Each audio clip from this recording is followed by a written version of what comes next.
Bienvenidos a otra clase de fisiología respiratoria. En la clase de hoy voy a empezar hablando sobre el contenido de oxígeno en la sangre arterial y venosa.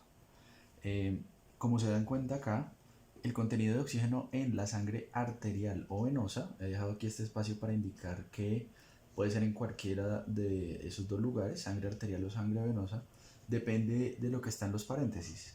Depende del oxígeno unido a la hemoglobina y depende del oxígeno disuelto en la sangre. Sabemos que se disuelve en el plasma e incluso en el citoplasma eritrocitario, pero la mayoría va a estar representado por este oxígeno unido a la hemoglobina, como ya nos vamos a dar cuenta en un momento. Sin embargo, si queremos hablar de todo el oxígeno que está en sangre arterial o venosa, debe tenerse en cuenta esos dos componentes, ¿no? El unido a hemoglobina y el disuelto en la sangre, que sabemos es la menor cantidad, menos del 2%. Listo.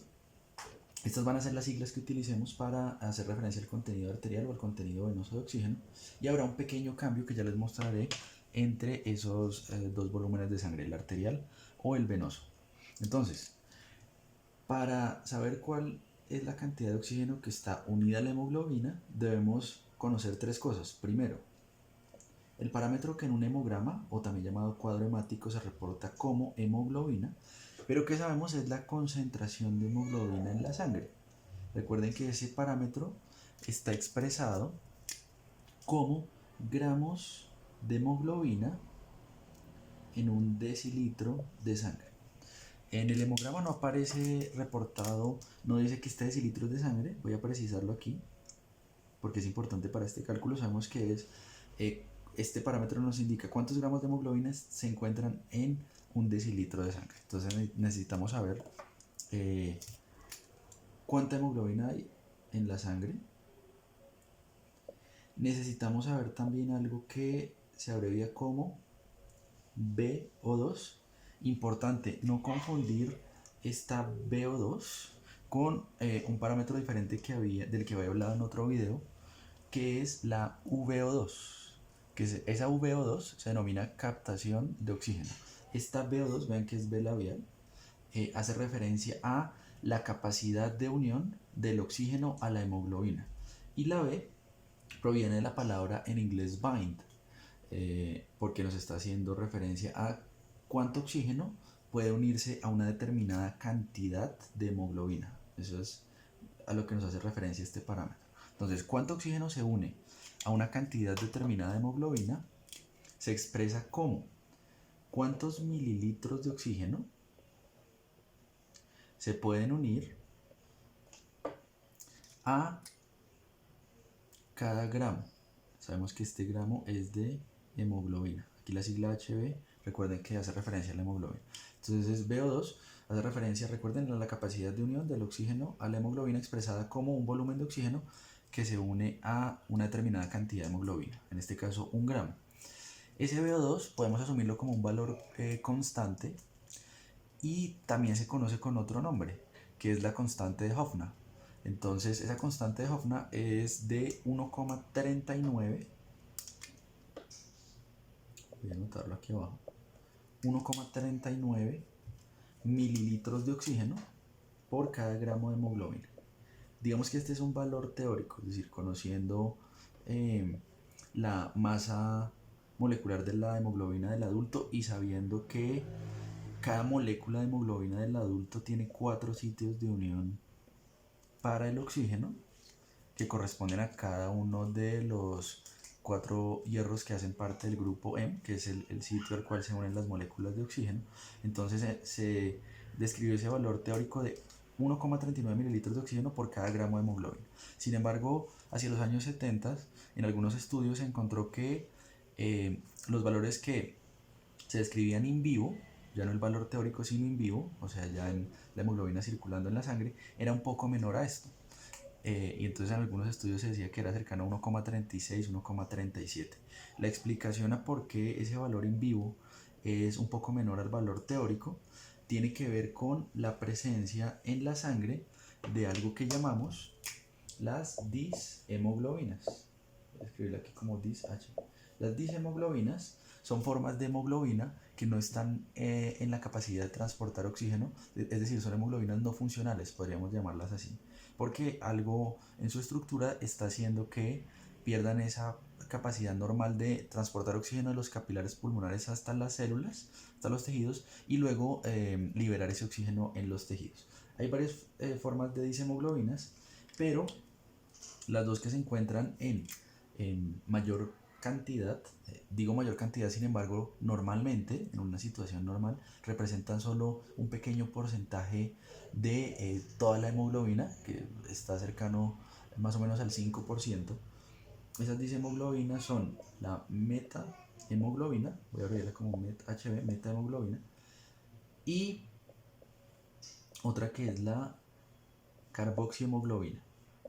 No confundir carboxihemoglobina con carbaminohemoglobina, porque esta carboxihemoglobina es hemoglobina que tiene unido a ella monóxido de carbono. Carboxihemoglobina tiene unido monóxido de carbono, y la carbaminohemoglobina es una de las formas de transporte de dióxido de carbono. Se forma la carbaminohemoglobina cuando el dióxido de carbono se une a los grupos amino terminales de las globinas y se forman esos grupos carbamino. Entonces esta sería una carboxihemoglobina, es una de las dishemoglobinas, y la otra es la metahemoglobina. Recuérdese que la metahemoglobina se forma cuando el hierro del grupo M, que normalmente debe estar en estado ferroso, se oxida hacia el estado férrico, y cuando es así se ha formado la metahemoglobina. Normalmente sabemos que hay una enzima, que es la metahemoglobina reductasa, que está ayudando a revertir toda esa metahemoglobina que se está formando hacia la hemoglobina funcional, que sería aquella en la cual el hierro del grupo M está en este estado. Entonces, si se ha formado metahemoglobina, sabemos que hace parte de una de las dishemoglobinas, y entonces eso hace que esa VO2, esa capacidad de unión del oxígeno a la hemoglobina, sea menor a 1,39. Cuando uno revisa textos de fisiología o artículos, encuentra que los valores reportados van más o menos del rango de 1,34 a 1,36. En el cálculo que voy a hacer aquí, voy a utilizar el valor de 1,36 como VO2 para cualquier cálculo, el de contenido arterial de oxígeno o el de contenido venoso de oxígeno.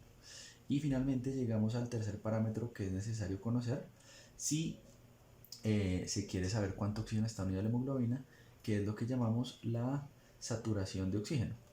Bueno, voy a dejar aquí un espacio para mostrar algo.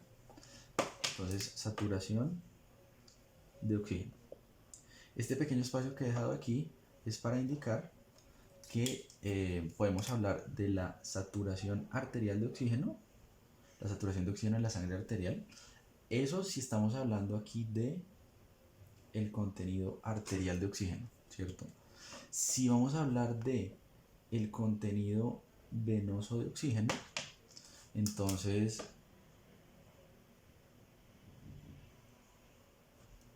hablaríamos de saturación venosa de oxígeno. Entonces el término saturación arterial o venoso hace referencia a en cuál de esos dos volúmenes de sangre se está determinando este parámetro. La saturación de oxígeno es una medida de la cantidad de oxígeno que se encuentra unida a la hemoglobina, y hace referencia a esa cantidad de oxígeno que está unida a la hemoglobina en relación a la cantidad máxima o el valor máximo que puede unirse a esas moléculas de hemoglobina. Por ejemplo, si tenemos en cuenta una sola molécula de hemoglobina, que sabemos que puede transportar 4 moléculas de oxígeno o 4 oxígenos moleculares, 4 O2. Entonces, esa molécula de hemoglobina que puede transportar 4 O2, decimos que está saturada al 100% si tiene los 4 sitios de transporte de oxígeno con moléculas de oxígeno, o sea, los 4 hierros de sus grupos tienen oxígeno unidos a ellos, entonces ahí la saturación sería 100%. Por ejemplo, si en esa sola molécula de hemoglobina 3 de los 4 sitios de unión oxígeno tienen oxígeno unido a ellos, entonces sería 75% la saturación y así sucesivamente, ¿no? Si solamente dos de los cuatro grupos tienen oxígeno unido, entonces sería saturación del 50%. Sin embargo, sabemos que cuando se mide la saturación de oxígeno en la sangre arterial o venosa, pues no se está mirando la de una sola molécula de hemoglobina, sino la de la hemoglobina que está en ese volumen de sangre analizado, de la muestra de sangre arterial o venosa. Y sabemos entonces que en cada eritrocito hay millones de moléculas de hemoglobina y a su vez en un microlitro de sangre hay millones de eritrocitos también. Entonces a eso haría referencia la saturación de oxígeno. Esta saturación se puede expresar como un porcentaje, pero aclaración, aquí en la fórmula, cuando la escribamos, no la expresamos como un porcentaje, sino como un decimal. Entonces, por ejemplo, si decimos que la saturación es 95%, entonces tomamos 95, lo dividimos entre 100, es decir, nos daría 0,95 y ese es el número que vamos a poner aquí en el primer paréntesis. Entonces, de estos tres parámetros depende el oxígeno unido a la hemoglobina. El oxígeno disuelto en la sangre se puede calcular o digamos que ese segundo paréntesis deriva de una ley que había mencionado en el video de difusión de oxígeno en la barrera alveolo capilar, que es la ley de Henry. Entonces, si ustedes se acuerdan, la ley de Henry decía que la cantidad total de un gas, en este caso oxígeno, disuelto en un medio, en este caso en la sangre, es igual a lo siguiente, o es proporcional a el coeficiente de solubilidad de ese gas en ese medio y la presión parcial del gas en ese medio. Entonces en este caso tendríamos el coeficiente de solubilidad sería el del oxígeno, ¿cierto? Y la presión parcial pues sería, si es contenido arterial de oxígeno, sería la presión parcial de oxígeno en la sangre arterial. Y si es contenido venoso de oxígeno, sería la presión parcial de oxígeno en la sangre venosa. Entonces a partir de la ley de Henry podemos saber cuánto oxígeno está disuelto en la sangre. Entonces así hallaríamos el segundo paréntesis. Para empezar a darle números a esto, entonces voy a borrar estos dos paréntesis y voy a reemplazar estas palabras que están en los paréntesis ya con los números específicos. Pero hago una aclaración. Los números que voy a utilizar son números normales, ¿cierto? Pero no quiere decir que todos nosotros tengamos exactamente ese contenido arterial o ese contenido venoso de oxígeno, porque sabemos que, por ejemplo, la hemoglobina, la concentración de hemoglobina en la sangre, o también llamado solamente hemoglobina en un hemograma, varía de una persona a otra, incluso en situaciones normales, ¿no? No entrando a lo patológico. Entonces, por ejemplo, la edad, el sexo, la altura sobre el nivel del mar en la que nos encontramos cambia la hemoglobina. Sabemos que la hemoglobina está en torno a los 12 a 15 gramos por decilitro en las mujeres y más o menos de los 13,5 a los 17 gramos por decilitro en los hombres. Entonces yo voy a usar un valor dentro de ese rango que es 15. Entonces aquí lo que estoy haciendo es tomando la hemoglobina,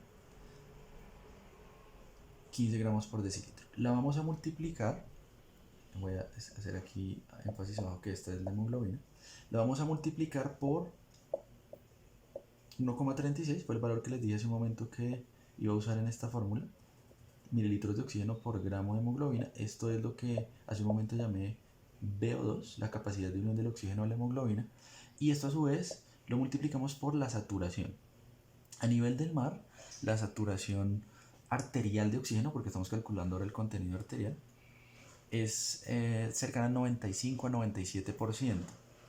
Si uno analiza la curva de disociación de la hemoglobina, encuentra que al pasar del nivel del mar a Bogotá, donde pasamos más o menos de una presión de 90 milímetros de mercurio, presión arterial de oxígeno de 90 milímetros de mercurio, a presión arterial de 60 milímetros de mercurio en Bogotá, eso genera una ligera desaturación de la hemoglobina, dado que la curva de disociación tiene una forma de S, o sea, hacia el final de la curva hay algo así como una meseta, de tal forma que cuando se reduce la presión de oxígeno de 90 a 60 milímetros de mercurio, hay una pequeña desaturación.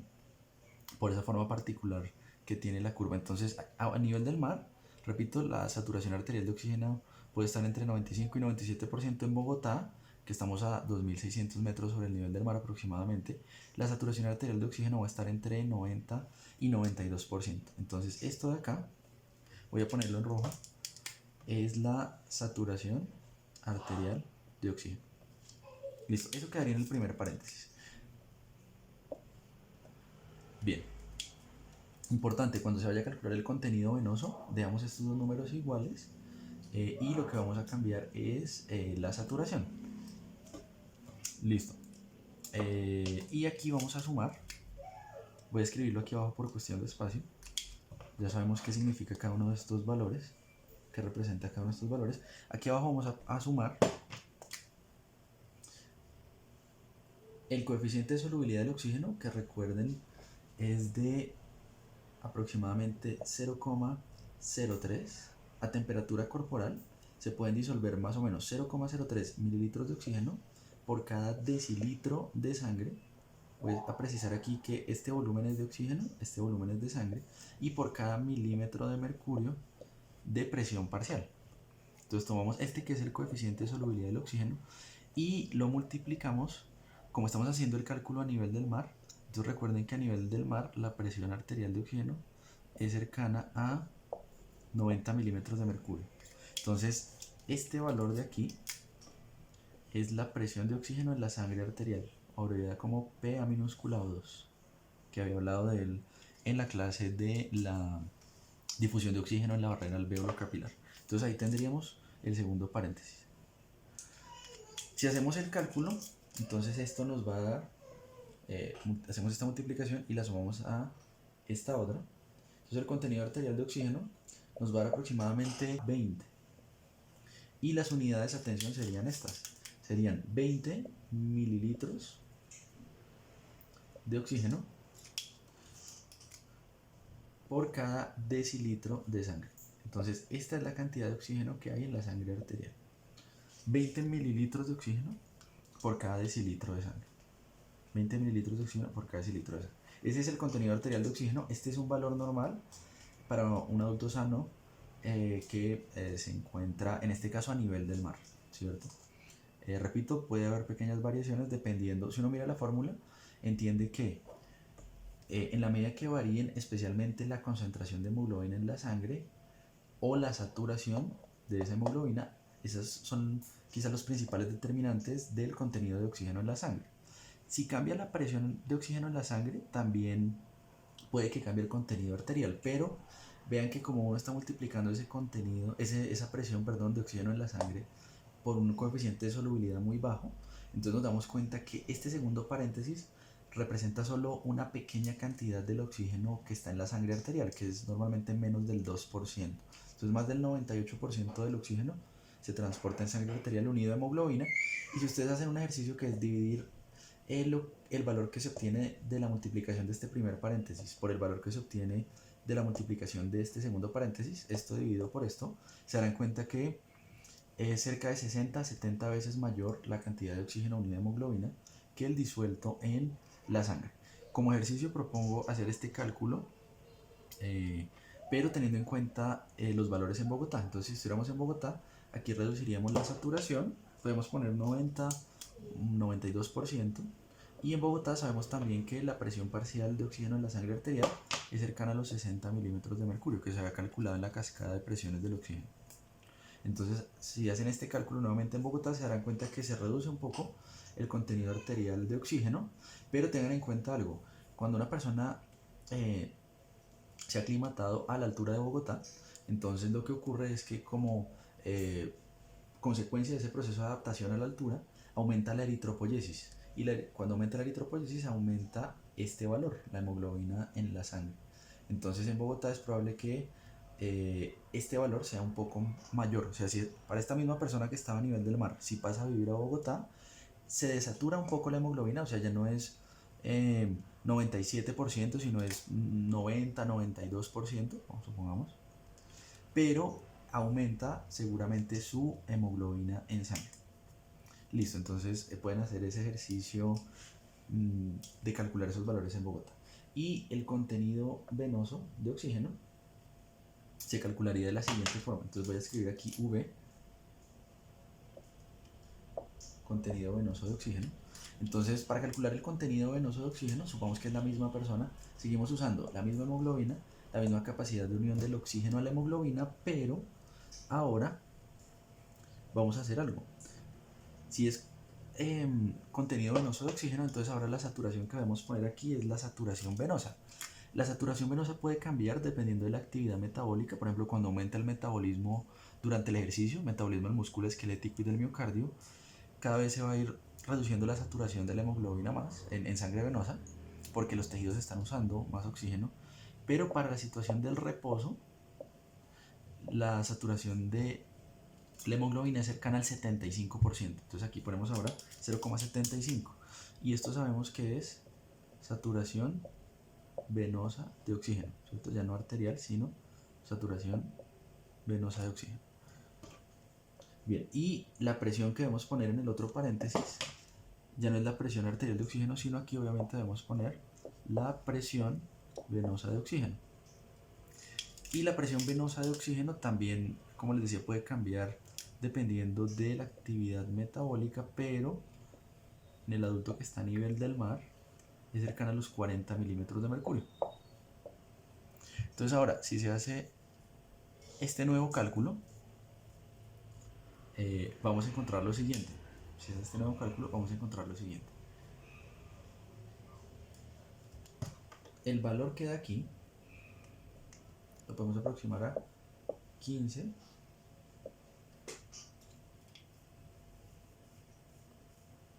mililitros de oxígeno por decilitro de sangre. 15 mililitros de oxígeno por decilitro de sangre. Listo, ese sería el contenido venoso de oxígeno.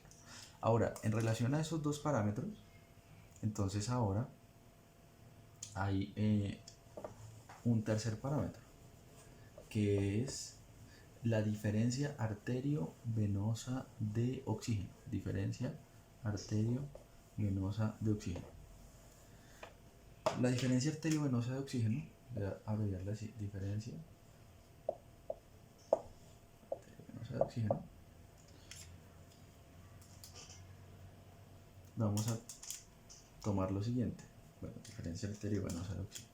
Como el nombre lo dice, bueno, aquí pongo delta, o sea, diferencia de oxígeno, de contenido de oxígeno entre la sangre arterial y venosa.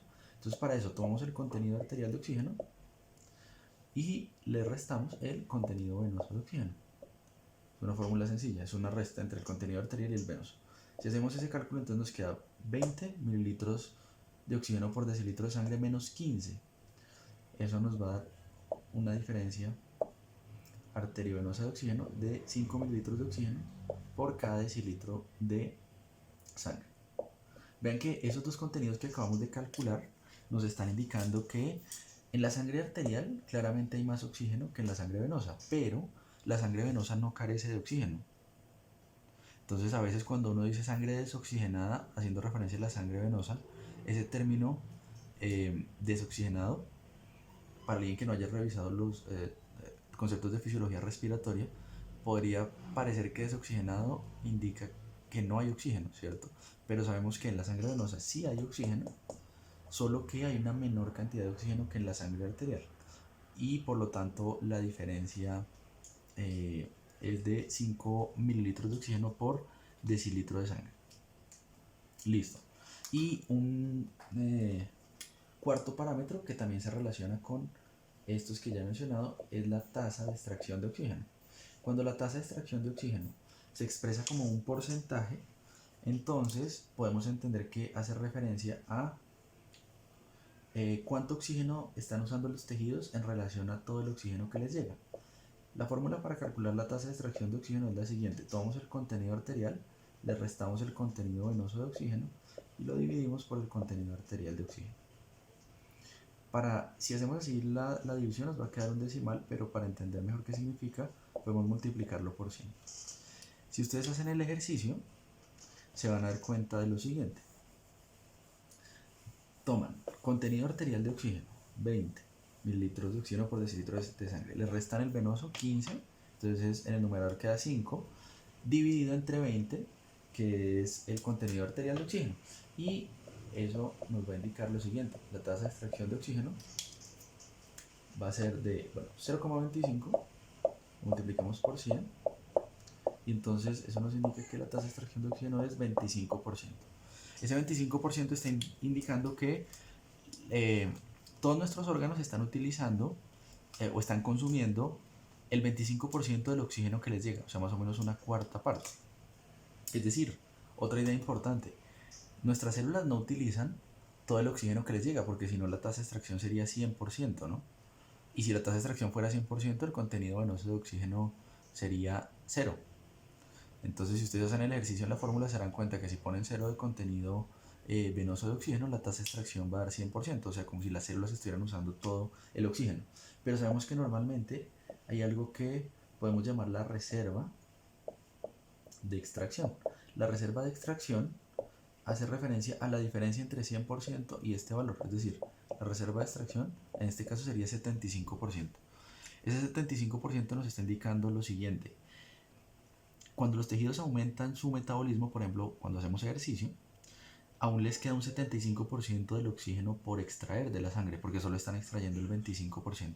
Entonces podemos entender que esta reserva de extracción es algo así como un mecanismo de seguridad que le permite a los tejidos extraer mucho más oxígeno en caso de necesitarlo, porque normalmente solo extraen una cuarta parte del oxígeno que les llega, les quedan 3/4 partes por extraer.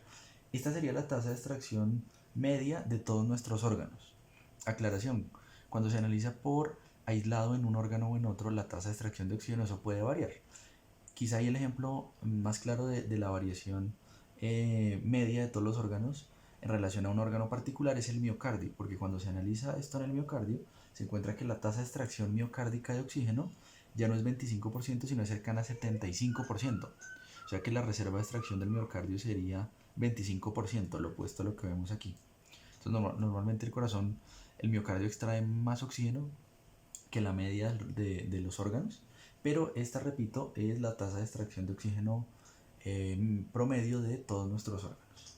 Bien, y derivados de estos conceptos de contenido arterial de oxígeno, contenido venoso de oxígeno, diferencia arteriovenosa de oxígeno y tasa de extracción de oxígeno, hay otros dos conceptos que voy a precisar para finalizar esta clase, que son los conceptos de, voy a ponerlo por la sigla en inglés, DO2 y QO2. Entonces, DO2, voy a hablar primero de él, es el aporte de oxígeno. DO2 es la sigla en inglés de aporte de oxígeno, porque en inglés se le llama a este aporte delivery. Entonces, deliver es entregar. Entonces no suele llamarse entrega de oxígeno, sino aporte de oxígeno, pero hace referencia a eso: cuánto oxígeno está siendo entregado a los tejidos. Y Q2 hace referencia a el consumo de oxígeno en los tejidos, que ya había aclarado la diferencia entre consumo de oxígeno y aporte de oxígeno en otro video. Entonces el primero que voy a calcular es el aporte de oxígeno, es decir, el DO2. Entonces, si queremos calcular el DO2, necesitamos conocer dos cosas, que son las siguientes. Primero, ¿cuánto oxígeno llega a los tejidos? Voy a hacer aquí un cuadrado que está hablando de los órganos de nuestro cuerpo. Entonces, si hablamos del aporte de oxígeno, estamos diciendo cuánto oxígeno está llegando a estos órganos. La cantidad de oxígeno, digamos, si se quiere, el volumen de oxígeno. Entonces estamos preguntando cuánto oxígeno llega. Bien, si queremos saber cuánto oxígeno llega, necesitamos conocer dos cosas. Primero, ¿cuál es el flujo de sangre?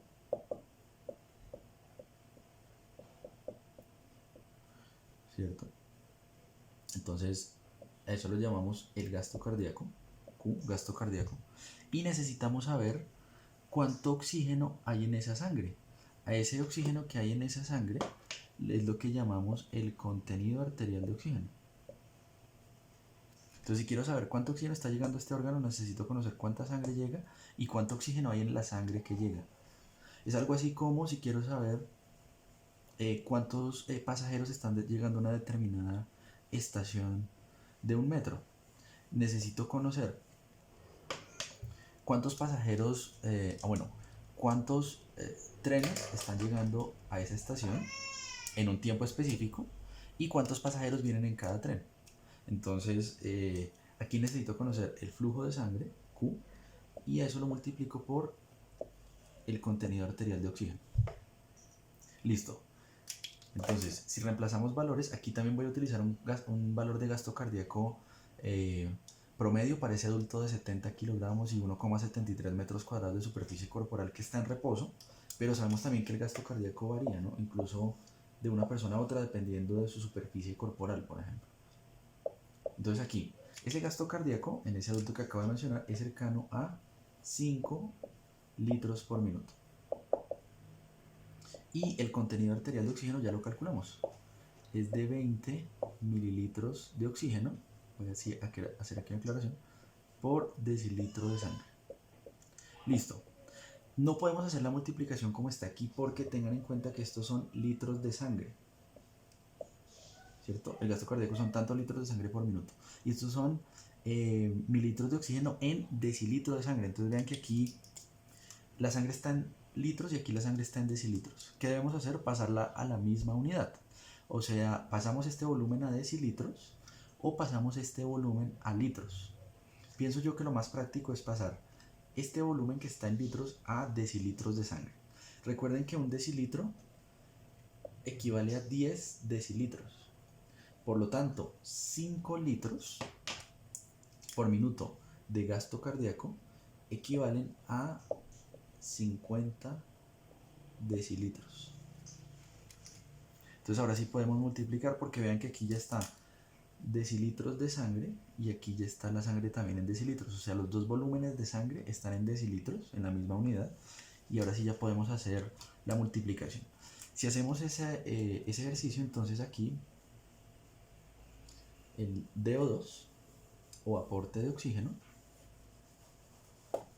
nos va a dar 1000, ¿cierto? Entonces diríamos DO2, aporte de oxígeno, es de 1000 y las unidades serían 1000 mililitros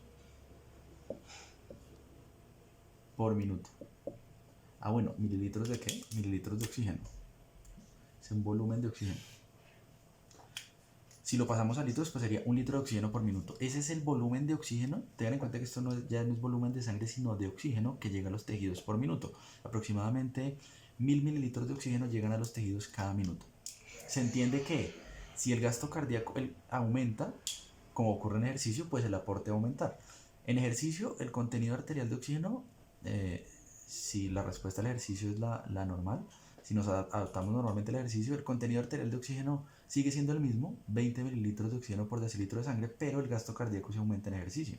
Entonces, por ejemplo, si ustedes duplican el gasto cardíaco, porque la persona empezó a hacer ejercicio, por ejemplo, ya no ponen 5, sino ahora 10 litros por minuto, se darán cuenta que ahora también se va a duplicar ese aporte de oxígeno a los tejidos. Entonces, esto es la cantidad de oxígeno que llega a los tejidos.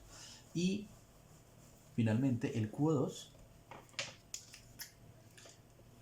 es, recuerden, el consumo de oxígeno en los tejidos. El QO2 puede calcularse a partir de algo que llamamos el principio de Fick. Este principio de Fick es diferente a la ley de Fick de la difusión que mencioné en el video de el transporte de oxígeno o la difusión de oxígeno a través de la barrera alveolo-capilar. Allá hablé de la ley de la difusión de Fick y aquí hablo del principio de Fick, que establece lo siguiente.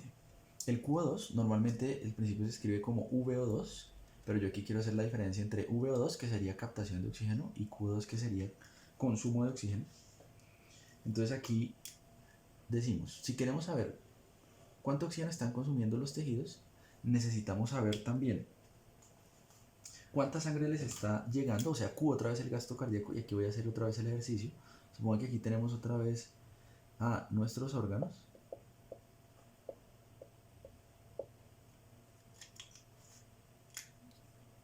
Entonces necesitamos, si queremos saber cuánto oxígeno está consumiendo, lo que necesitamos saber es lo siguiente. Primero, ¿cuánta sangre les está llegando? Aquí en rojo estoy dibujando las arterias, en azul las venas. Entonces, si queremos saber cuánto oxígeno están consumiendo estos órganos, necesitamos saber cuánta sangre les llega, o sea, Q, y necesitamos saber la diferencia entre el oxígeno que ingresó a los órganos y el que salió. Es decir, necesitamos conocer la diferencia entre el contenido venoso de oxígeno y el contenido arterial de oxígeno. Aclaración. Cuando hablamos del contenido venoso de oxígeno, como la fórmula que usamos hace un momento para calcularlo, vean que si se dan cuenta yo he utilizado una raya, he colocado siempre una raya pequeña encima de la B para hacer referencia a que esta es una sangre venosa mixta.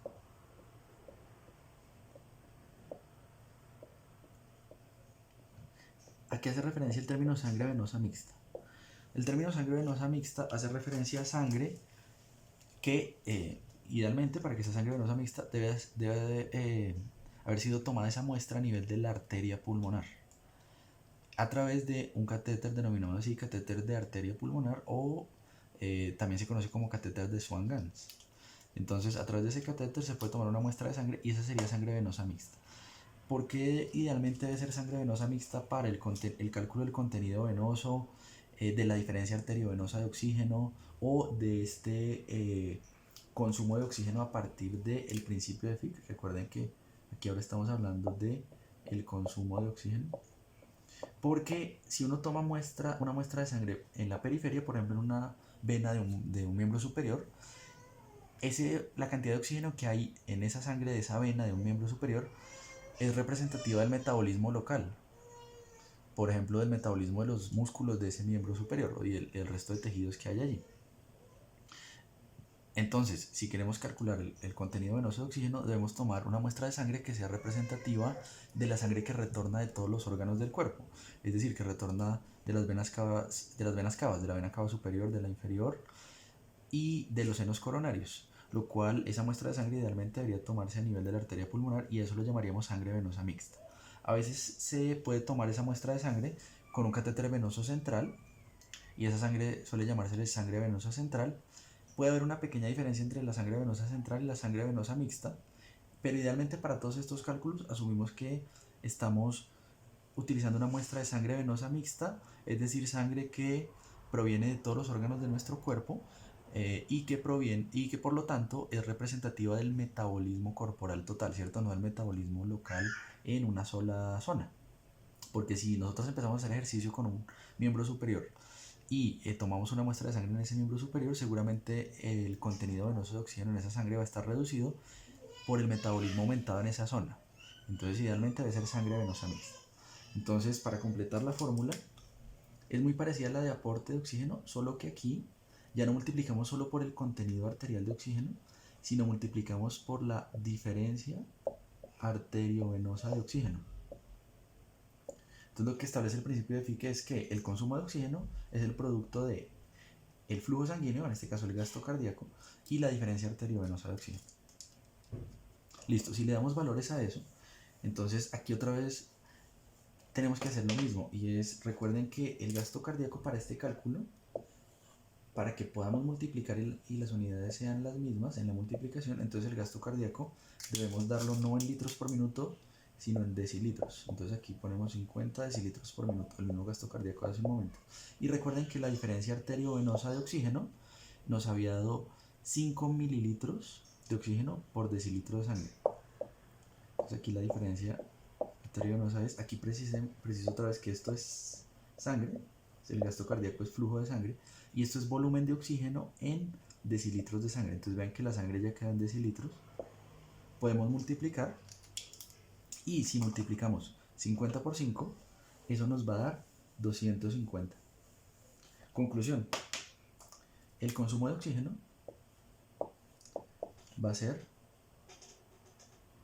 250 mililitros de oxígeno por minuto. ¿Qué diferencia hay entre el consumo y el aporte? Pues que aporte es lo que le llega al tejido. Consumo de oxígeno es lo que utiliza. Entonces si lo ponemos en una balanza, nos vamos a dar cuenta de lo siguiente. La balanza no va a estar totalmente nivelada, sino que la balanza va a estar inclinada hacia un lado.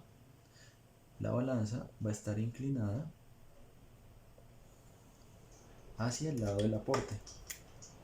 Es decir, normalmente el aporte, tengan en cuenta que está inclinada, quiere decir que, entre comillas, pesa más el aporte, representa un volumen mayor en relación a el consumo. Entonces aquí recuerden que nos había dado 1000 mililitros por minuto, esa es la cantidad de oxígeno que llega a los tejidos, y el consumo nos había dado 250. Importante, el consumo también varía. Este es el consumo de oxígeno en reposo, pero si empezamos a hacer ejercicio, por ejemplo, esto va a aumentar, y el aporte también para intentar sostener ese mayor consumo de oxígeno, pues el aporte va a aumentar también. Entonces la balanza normalmente está inclinada hacia el lado del aporte. Es más el oxígeno que llega que el que se consume.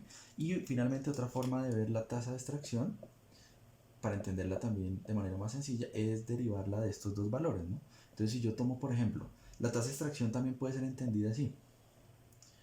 Del oxígeno que llega, de O2, ¿cuánto se utiliza? Perdón, Q2. Y lo podemos multiplicar por 100 si se quiere.